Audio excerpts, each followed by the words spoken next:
Soyons saints, en partenariat avec Magnificat. Nous souhaitons une très belle fête aux Albans, aux Bannes et aux Bains. L'Église catholique d'Angleterre vénère saint Alban comme étant le premier martyr de son histoire, au IIIe siècle. À cette époque, le gouverneur Maximien poursuit avec férocité les chrétiens.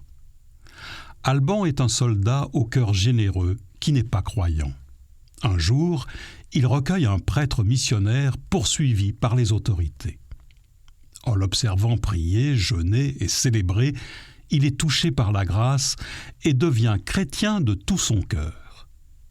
Le prêtre a alors la joie de baptiser son hôte et de lui enseigner les fondements de la foi chrétienne. Mais les policiers surgissent pour arrêter le missionnaire. Ni une ni deux, Alban le cache et revêt son habit pour se faire passer pour lui. Reconnu rapidement par le gouverneur, qui n'en croit pas ses yeux, le soldat est sommé de sacrifier au dieu païen, mais Alban refuse. Furieux, Maximien le condamne par ces mots.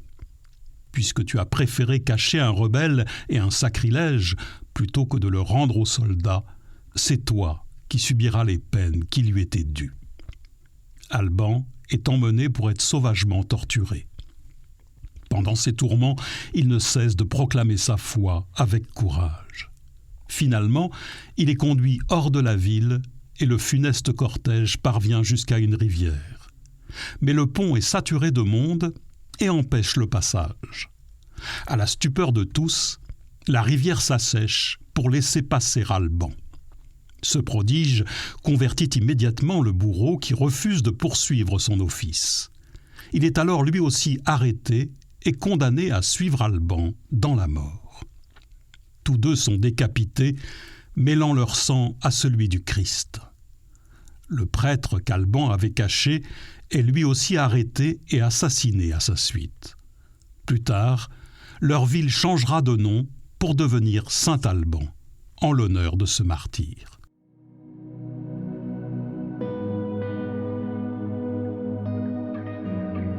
En juin 1980, le pape Jean-Paul II disait à Paris « Vous valez ce que vaut votre cœur ». Saint-Alban en est un bon exemple. Demandons au Seigneur de transformer nos cœurs un peu plus chaque jour, nous faisant devenir des chrétiens missionnaires.